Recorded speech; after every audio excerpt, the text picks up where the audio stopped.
time. Okay, let's see how we look though. I don't know. What the where's this in here? What's up? This one of those. Hey, audio, video, check.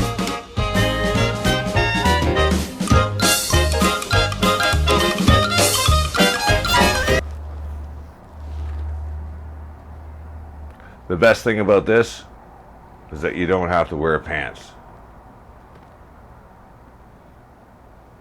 And I'm not wearing pants.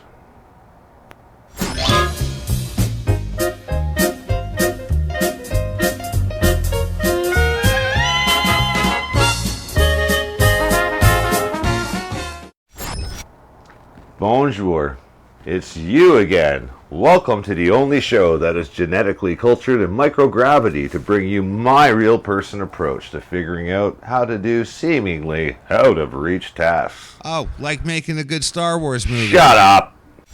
But speaking of space battles, I thought about what I would start with for the first Tech-eTard Tech Talk episode, and when it came down to which projects would require the largest number of short to mid-length episodes. But speaking of space battles, I thought about what I would start with for the first Tech-eTard Tech Talk episode, and it came down to which projects would require the largest number of short. So here we are, with rebuilding a sequence I created several years ago in a tool called Blender.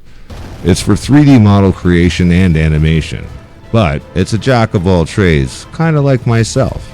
It has video editing capability, which, in my opinion, has come a long way, but doesn't work like most familiar linear editors do, which gives it a bit of a learning curve. However, that small detail does not diminish the other tools it has within, like still image and animation compositing, object motion and camera tracking, real-time sculpting that is very close to ZBrush, but it's not ZBrush, PBR shaders for photographic realism, and a node-based approach to shaders and compositing that, once learnt, are never forgotten. Unless, of course, you're me. But I digress. The software has had about 5 years to improve since I created this animation. And quite frankly, when I made it, I had to sacrifice depth and atmosphere for CPU power, which I had very, very little of. I tried crowd rendering, but it was too demanding of a design for free services, and I was broke. And, well, my crap-ass laptop basically took 3 days to produce the render that you're looking at right now. Anyway, the software itself is more stable than it's ever been, and the user interface has seen drastic improvements that make it look more like what some are used to seeing in 3D graphics software, without throwing away the die-hard lovers of the old interface, mostly.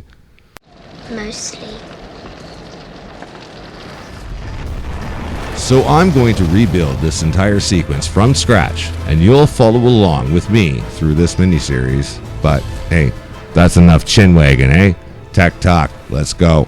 First thing is first, design the rough model of the tunnel.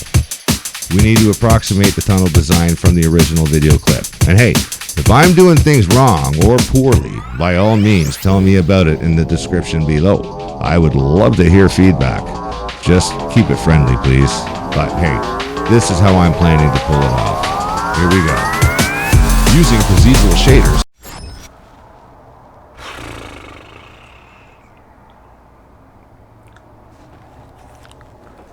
Yeah, Canada Day, go suck my balls. So, I'm going to rebuild the entire sequence from scratch, and you'll follow along with me through this mini-series.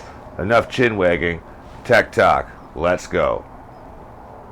As long as these fuckers downstairs don't keep making noise.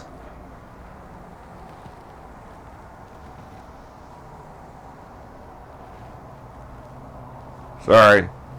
Yeah, that's recorded.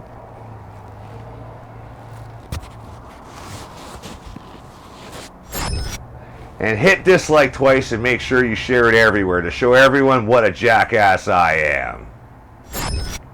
Au revoir. Peace. Nah. Alright, I think that was a clean take. Downstairs. Assholes. Jerk nozzles.